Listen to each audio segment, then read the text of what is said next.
উল্লেখ্য, সম্প্রতি উত্তরবঙ্গের বন্যা পরিস্থিতি পরিদর্শনে গিয়ে ডুয়ার্সের নাগরাকাটায় প্রাণঘাতী হামলার মুখে পড়েন বিজেপির উত্তর মালদার সাংসদ তথা বিজেপির আদিবাসী নেতা খগেন মুর্মু এবং বিধানসভার বিরোধী দলের চিফ হুইপ শঙ্কর ঘোষ। তাদের দুজনকে লক্ষ্য করে একদল উন্মত্ত জনতা প্রাণঘাতী হামলা চালায়। সেই হামলায় সাংসদ খগেন মুর্মু গুরুতর আহত হয়ে এখনও হাসপাতালে চিকিৎসাধীন। তাই এই হামলার প্রতিবাদে সোমবার মালদা জেলা বিজেপির পক্ষ থেকে মালদা শহরের বুকে ধিক্কার মিছিল, ডিএম অফিস ঘেরাও অভিযান, অবস্থান বিক্ষোভ কর্মসূচি পালনের ডাক দেওয়া হয়। সেই মতো এদিন মালদার বিজেপি নেতাকর্মীরা মিলে প্রথমে মালদা শহরের বুকে মিছিল করেন। মিছিল শেষে ডিএম অফিস ঘেরাও করে জোরদার বিক্ষোভ দেখান। এদিনের এই মিছিল ও বিক্ষোভ কর্মসূচিতে নেতৃত্ব দেন বিজেপির প্রাক্তন রাজ্য সভাপতি তথা বর্তমান কেন্দ্রীয় প্রতিমন্ত্রী সুকান্ত মজুমদার।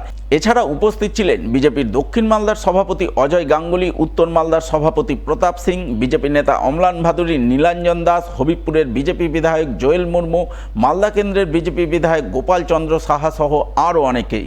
তাদের নেতৃত্বেই এদিন বিজেপি নেতাকর্মীরা মিছিল করে ডিএম অফিসের উদ্দেশ্যে এগিয়ে যান। আন্দোলনকারীদের আটকাতে পুলিশের পক্ষ থেকে পরপর দুটি ব্যারিকেড তৈরি করা হয়। তবে আন্দোলনকারীরা প্রথম ব্যারিকেড ভেঙে দ্বিতীয় ব্যারিকেডের কাছে পৌঁছে যান। দ্বিতীয় ব্যারিকেডে উঠে তুমুল বিক্ষোভ দেখান।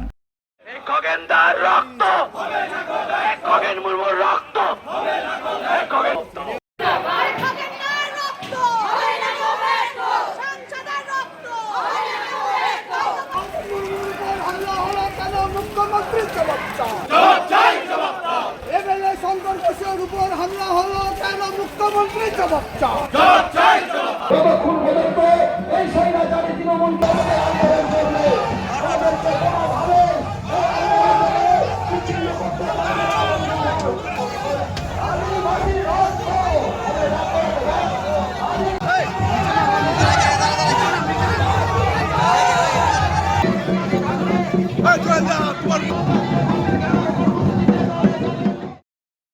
এদিন ডিএম অফিস ঘেরাও অভিযানে অংশ নিয়ে বিজেপির রাজ্য নেতা তথা বর্তমান কেন্দ্রীয় প্রতিমন্ত্রী সুকান্ত মজুমদার দলীয় সাংসদ বিধায়কের উপর হামলার প্রতিবাদে সুর চড়ান।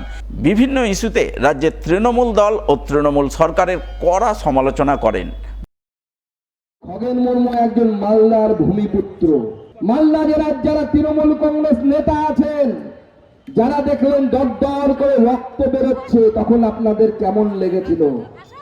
যদি আপনার মনে দুঃখ না হয়, মনে যদি ব্যথা না হয়, তাহলে আপনি মালদার লোক বলার উপযুক্ত নয়। মালদা জেলার বাইরে গিয়ে আপনার থাকা উচিত। মালদাবাসীর গায়ে আঘাত ধরার পরও আজকে তৃণমূলের নেতারা বড় বড় কথা বলে।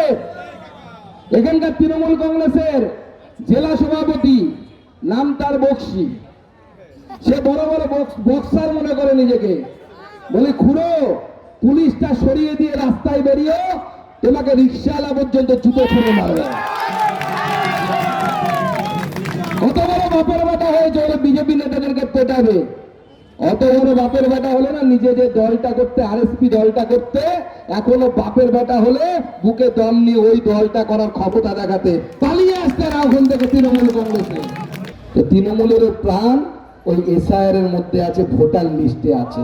26 আমি বলছি, এক একটা বিধানসভা থেকে যদি এসআইআর ঠিক মতো আমরা করাতে পারি, এক একটা বিধানসভা থেকে কম করে 5,000 10,000 করে অনুপ্রবেশকারীর নাম বাদ যাবে।